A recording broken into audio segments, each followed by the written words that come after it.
Indian Air Force Western Air Command ఇన్ఛార్జ్గా మనకి Jitendra Mishra, air marshal Jitendra Mishra గారు నియమించబడటం జరిగింది. ఈయన పంకజ్ మోహన్ సిన్హా గారి ప్లేస్లో నియమించబడటం జరిగింది. రైట్. ఈయన యొక్క స్పెషాలిటీస్ కనుక చూసినట్టయితే ఈయన 3000 అవర్స్ పైన ఎయిర్లో ప్రయాణించడం జరిగింది. అంటే ఫ్లైట్లలో కానీ అట్లాగే హెలికాప్టర్లలో కానీ. ఇంతకుముందు ఈయన చీఫ్ టెస్ట్ పైలట్గా కూడా పనిచేశారు.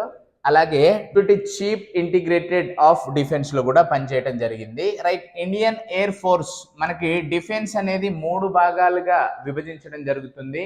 ఒకటి ఇండియన్ ఎయిర్ ఫోర్స్, రెండవది మిలిటరీ, మూడవది వచ్చేసి నేవీ అని చెప్పేసి మనకి 3 రకాలు. ఈ మూడింటిని కలిపి డిఫెన్స్ అని పిలుస్తాం, రక్షణ శాఖ అని పిలుస్తాం. రైట్. భారతదేశాన్ని, భారత సరిహద్దులను కాపాడే దానిలో ఈ 3 భాగాలు. ఈ మూడింటికి హెడ్ ఆఫ్ ద డిఫెన్స్ వచ్చేసి మనకి సర్వ సైన్యాధిపతి అని చెప్పేసి మనకి ప్రెసిడెంట్ ఆఫ్ ఇండియా అని పిలుస్తాం.